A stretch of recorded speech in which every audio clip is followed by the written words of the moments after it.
Saudi अरब के बुरे दिन शुरू हो गए हैं। सबसे पहले तो ये बताइए कि ये जो बाहमी ताउन का स्ट्रेटेजिक मुआहिदा हुआ है, इसको आप किस नजर से देख रहे हैं, और जिस वक्त ये हुआ है, यानी कि टाइमिंग, डिप्लोमेसी में टाइमिंग बड़ी अहम होती है, इस टाइमिंग के हवाले से इस फैसले को आप कैसे देख रहे हैं?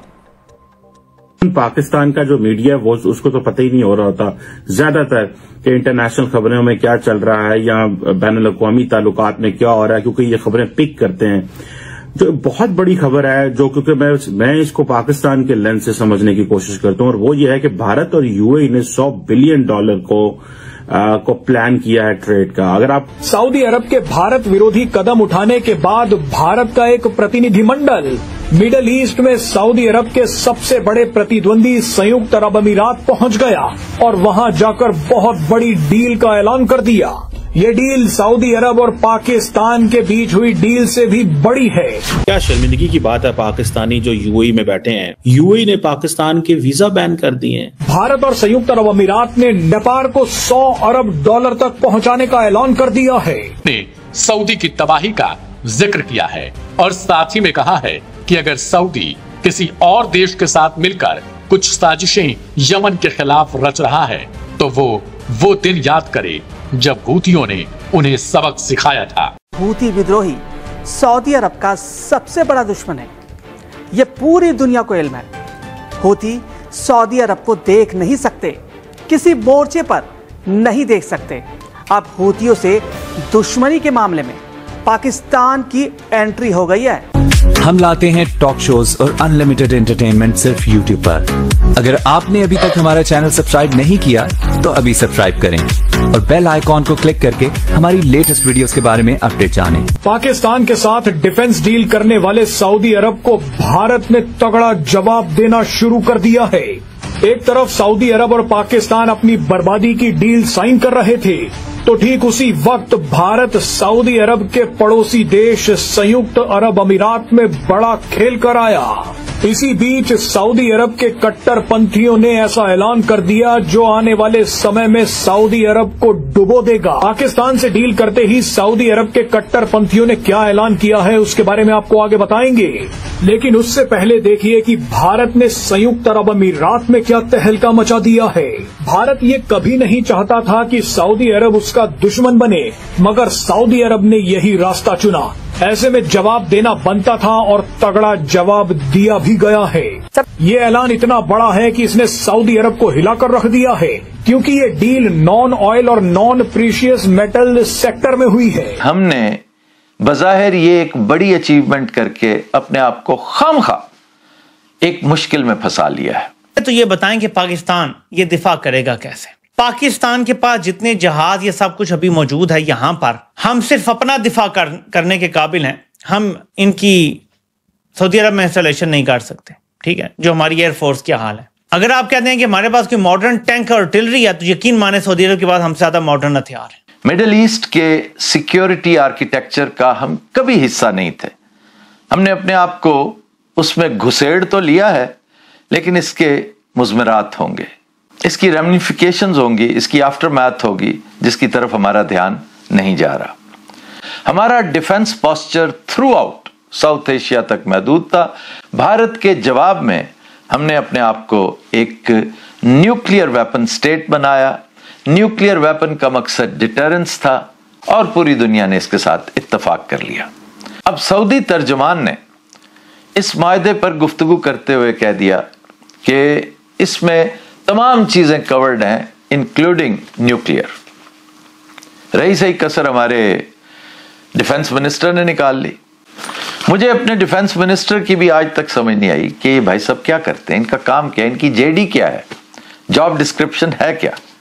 मां सिवाय इस तरह की दरफंतनियां छोड़ने के, कंट्रोवर्शियल बातें करने के, मुख्तलिफ महकमों के लिए, मुख्तलिफ पार्टियों के लिए, लोगों के लिए, हुकूमतों के लिए, सिटीजन्स के लिए प्रॉब्लम्स क्रिएट करने के अलावा मौसूफ करते क्या है। मतलब उन्होंने एग्जैक्टली तो ये नहीं कहा, लेकिन लुबे लुबाब यही था कि सऊदी अरब को अगर जरूरत पड़ती है तो हमारी हर चीज, तन मन धन, हत्ता के न्यूक्लियर भी उनके डिस्पोजल पर है।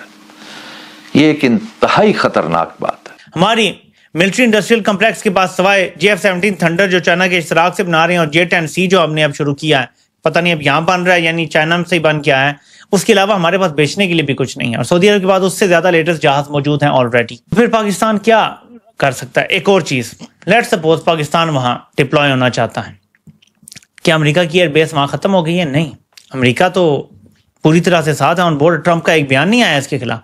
आप सोचें कि इंडिया के खिलाफ ट्रंप बयान दे रहा है कि तुम रूस से मुआहदे कर रहे हो, लेकिन वो पाकिस्तान सऊदी अरब के हवाले से एक बयान तक नहीं देता। ट्रंप ने कब सोचा है बयान देने से पहले? आप मुझे बताएं। वो तो एकदम दे देता है, एकदम पोस्ट कर देता है, नहीं किया। दैट मीन्स अमरीकी आशीर्वाद हासिल है। अब मुझे बताएं कि सऊदी अरब के एयर स्पेस का दिफा करता है अमेरिका। अमेरिका का पेट्रियट डिफेंस सिस्टम या जो भी उनका कोई डिफेंस सिस्टम है वो यहां लगा हुआ है। अब मुझे बताएंगे पाकिस्तान के जहाज उड़ के इसराइल हमला करेंगे कैसे, जबकि अमेरिका का डिफेंस सिस्टम वहां मौजूद है? वो तो स्ट्रेट अवे हर वो चीज जो इसराइल की तरफ जा रही है उसे मार गिराएगा। यानी आप इधर से उड़ेंगे, उधर ही अमेरिका की एयरबेस है, दूसरे मुल्क में भी नहीं है, सऊदी अरब में है, कतर में है, वहीं से उनका एंटी मिसाइल उड़ेगा, आपका जहाज गिरा देगा। उनके जहाज वहां मौजूद हैं, F-35 एंड ऑल, वो आपके मुकाबले में खड़े हो जाए। आप इसराइल की तरफ तो जाए, कोई लॉजिक ही नहीं बनता कि ये इत्तेहाद इसराइल के खिलाफ हुआ। Absolute nonsense. दुनिया में हर मुल्क के लिए ऑलमोस्ट यूएई का वीजा ऑन अराइवल, और पाकिस्तानी किस चीज में इन्वॉल्व है? चोरी, चकारी, एम्बेजलमेंट, फ्रॉड, बैगिंग, मतलब मांगने में। मतलब लोग यहां से 70-80 हज़ार, लाख, 1.5 लाख रुपए की टिकट लेके दुबई में जाके मांगते हैं कि रियाल में पैसा मिलेगा या दिरहम में पैसा मिलेगा। ये क्या बात हुई भाई? प्रोस्टिट्यूशन में इन्वॉल्व है, ड्रग रिलेटेड क्राइम्स में इन्वॉल्व है। और उन्होंने पाकिस्तानी एम्बेसडर को बुला के, जारी बात है जब एम्बेसडर को ये बुलाया जाए कि आपके लोग इस तरह की हरकतें कर रहे हैं, हम वीजाज रिस्ट्रिक्ट कर रहे हैं या बैन कर रहे हैं कुछ लोगों के लिए। मुझे रिसेंटली किसी ने बात बताई, मैंने कहा यार दुबई जाने की बात हुई कि मौसम बड़ा अच्छा है, दुबई जाना चाहिए। उन्होंने कहा जी आपकी उम्र कितनी है? मैंने कहा जी क्यों? उसने कहा आजकल छोटी उम्र के लोगों को वो वीजे नहीं दे रहे, जिनकी उम्र 50 के अराउंड है उनको वीजे दे रहे हैं। मैं कहा अली मैं एडा बुढ़ा तो नहीं होया, but the point is that कि ये कोई बात तो नहीं है कि मतलब अगर कोई बंदा जाना चाहता है and if he has a valid passport he should be allowed. मैं अक्सर पाकिस्तान के एयरपोर्टों के ऊपर मैं शो डालता था जब एयरपोर्ट के हकाम जो है वो पाकिस्तानियों के वीजे चेक करते थे और पूछते थे, सवाल जवाब करते थे। मैं समझता था बड़ा गलत करते हैं, मुझे गुस्सा आता था। एक दफा तो मैं एक इमिग्रेशन के बंदे के साथ मैंने थोड़ी सी सख्ती से बात की, मैंने कहा आप ऐसे क्यों करते हैं? खैर वो मुझे उसने सारी स्टोरी भी बताई, डिटेल भी बताई कि लोग जो हैं 2 नंबर वीजे लेके आते हैं और यहां से जाके वहां पे मांगते हैं। उनको कोई जॉब नहीं होती वहां पे, वो किसी कंपनी में काम नहीं कर रहे होते, वो सिर्फ मांगने जा रहे होते हैं।